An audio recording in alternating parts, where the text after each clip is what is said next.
Au Canada, c'est l'Agence des services frontaliers qui est chargée d'expulser les personnes migrantes qui se sont fait refuser le droit de rester au pays.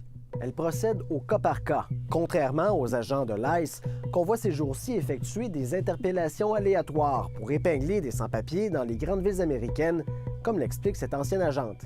Le Canada est à 1000 lieues des États-Unis. Les agents à l'interne, ceux qui font de l'investigation et du renvoi, n'ont pas la possibilité d'arrêter quelqu'un dans la rue et de demander les papiers. D'un océan à l'autre, on compte plus de 6000 agents munis d'une arme de service dans les postes frontaliers et les bureaux intérieurs. Ils peuvent recourir à la force, si nécessaire, pour se défendre, détenir ou arrêter des gens. Quand une personne migrante se fait ordonner de quitter le Canada, elle est convoquée à un entretien avec un agent des services frontaliers pour préparer son départ. On va par la suite effectuer des arrangements de voyage, acheter des billets d'avion par exemple, et établir une date d'expulsion. La personne visée doit alors se rendre à l'aéroport et se présenter à un bureau de l'Agence des services frontaliers.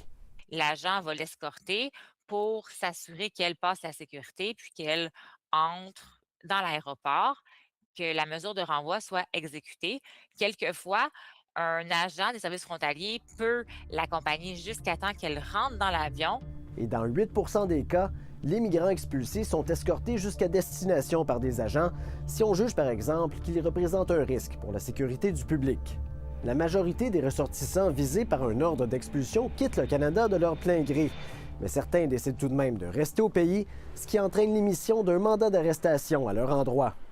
Au pays, plus de 500 agents enquêteurs tentent de retrouver et d'arrêter ceux qui refusent de se conformer à leur expulsion. Les cas sont priorisés selon la dangerosité de la personne. Une personne migrante qui est arrêtée peut être envoyée en détention dans ce qu'on appelle un centre de surveillance de l'immigration. On en compte 3 au pays, situés dans les grandes régions métropolitaines, à Laval, à Toronto et à Surrey, en Colombie-Britannique. On peut détenir dans ces centres des personnes migrantes qu'on estime dangereuses, dont on est incapable d'établir l'identité, ou encore qui représentent un risque de fuite avant leur expulsion du pays. On ne peut pas garder quelqu'un en détention jusqu'à son renvoi, à moins que le renvoi soit bientôt. Il pourrait y avoir des remises en liberté avec des conditions à respecter. Bien souvent, les migrants qui se retrouvent dans ces centres ignorent quand ils vont en sortir. D'origine sénégalaise, Aboubacar Khan a été détenu pendant près de 4 mois au Centre de surveillance de l'immigration de Laval en 2020. Il est aujourd'hui en bonne voie d'obtenir sa résidence permanente, mais à l'époque, il était sans statut. Quand on se sent ou on se considère innocent, c'est aussi surtout là qu'on se dit « moi j'ai rien fait, pourquoi on m'emprisonne ?» Donc c'est brutal quand même comme expérience. On a été pris dans une machine.